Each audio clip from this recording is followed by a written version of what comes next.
John Jackson here, lease option classes with another juicy video of information, knowledge, and training. On this video, I want to talk about the difference between a few niches, a few terms, a few strategies in real estate that sometimes get confused with people, maybe because of the terminology. But we're going to talk about the difference between lease option, owner finance, and subject to. They're all three totally different. And so when I tell people what I do with, say, lease option, they go, oh, you mean owner finance? No, that's totally different. So here's one of the big things the big difference is this between lease option, owner finance, and subject to. With a lease option, there is no transfer of title. All right, the deed does not transfer. With owner finance and subject to, there's a transfer of that deed, of the title to the property. There's no transfer of title with the lease option until that buyer, the optionee, gets financing through the third-party lender. Okay.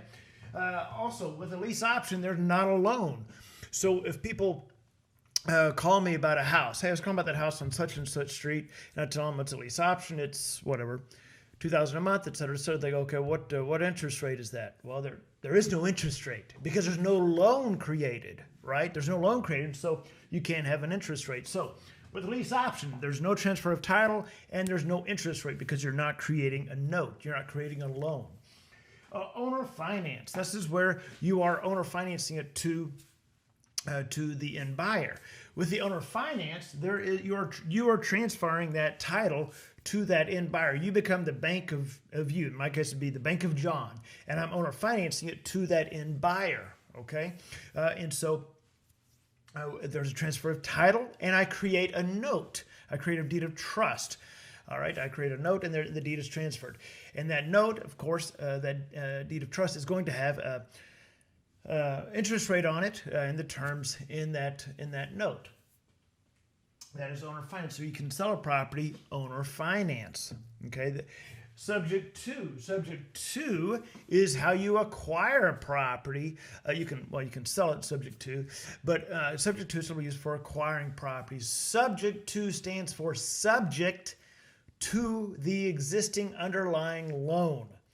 All right, so if the owner of a property is desperate enough, because they're going to be pretty desperate to give the property subject to, they're deeding the house over to you as the investor.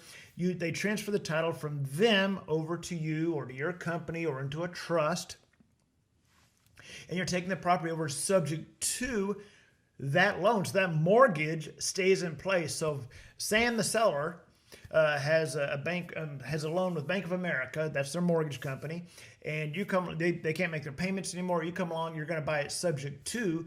You're taking over those mortgage payments. You're just stepping into, and you're making those payments to that mortgage company. The note, the mortgage, stays in that owner's name.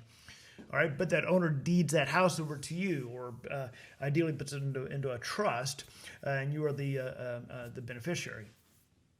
So lease option, owner finance, subject to, three totally different strategies, and that's the quick idea on what the difference is on all three of them. Hope that helps.